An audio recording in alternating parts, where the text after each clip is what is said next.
When I was a child, my mother shared a letter from a distant relative, written by William Bruton, who would die not far from the town of Kearney, Nebraska, and was buried in a little cemetery nearby called Boot Hill Cemetery.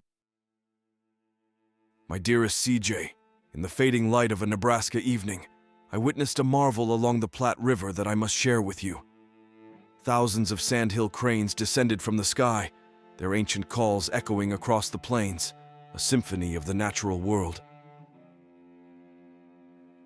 These majestic birds, with legs dangling like parachutes, landed upon the river with such elegance and precision. It was a scene of pure wonder, a dance between earth and sky that has etched itself upon my soul. CJ, in all my years, this spectacle was a reminder of the profound beauty that lies in our world, a beauty that I implore you to witness for yourself.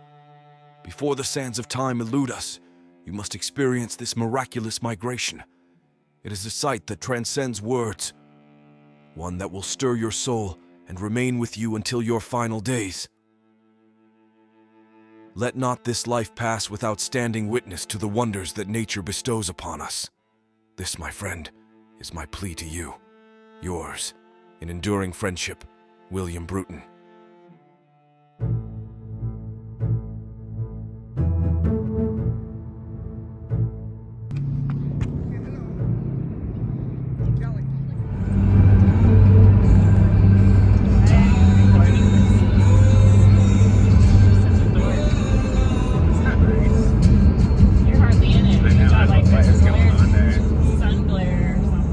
Partnering with professional adventure guide Megan Stewart, we set a course across I-80 to witness this massive migration of cranes ourselves, a trip considerably easier than it would have been for CJ back in the late 1800s.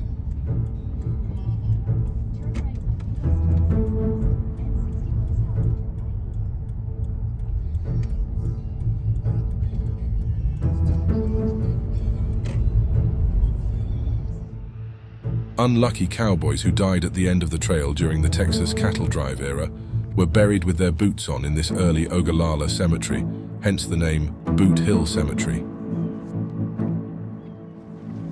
From the looks of it, many died young and at the hands of others.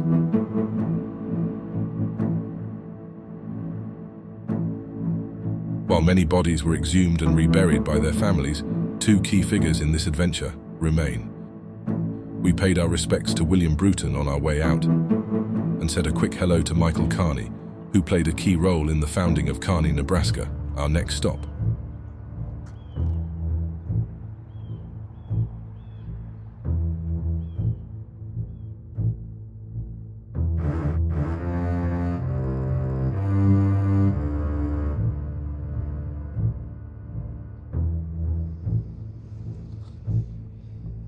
The Platte River is a popular spot among Sandhill Cranes due to its shallow yet wide expanse and numerous roosting areas, including islands which provide a safe haven for the flock. After spending the day feasting and playing in the nearby farmers' fields, the cranes head home for the night along the river.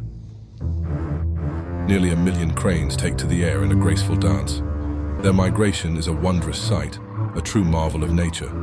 But as they prepare to rest for the night, their roosting spot remains a mystery, a game of chance. So we bask in the beauty of this moment and wait for fate to reveal its secrets tomorrow.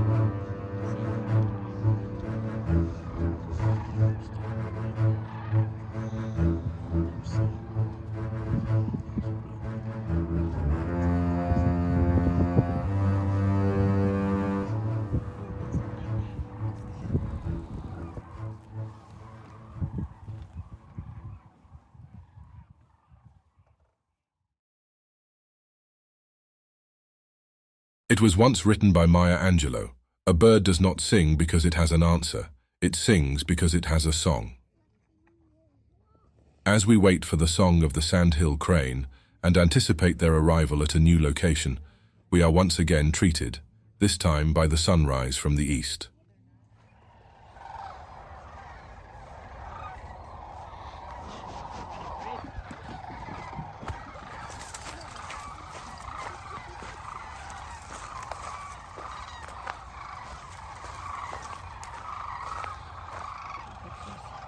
Video at the moment. As the Cranes shuffled into the river, I was reminded of William's detailed letter to CJ, in which he wrote with awe-inspiring words. Let not this life pass without standing witness to the wonders that nature bestows upon us. This, my friend, is my plea to you. Yours, in enduring friendship, William Bruton.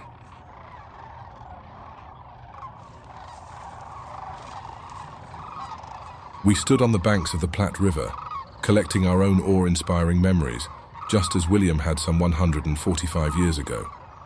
The chill of the river air on our faces and the once-a-year spectacle of mass migration were witnessed by a new generation that William and CJ could have never imagined.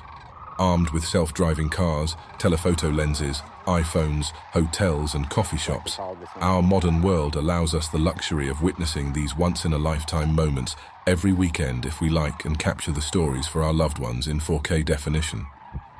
But first, we must peel ourselves off our couches and away from our desks long enough to hit the road, get our feet on the ground in a strange town, and embrace the wonder and stillness of nature long enough to remember our place in it.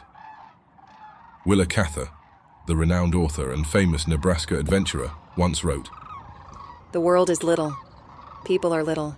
Human life is little. There is only one big thing, desire. And before it, when it is big, all is little." Let your journeys be led by the greatness of our timeless desires to discover, to connect, and to be a part of the world's infinite stories. As we find our way back to the heart of nature, may we also find our way back to ourselves.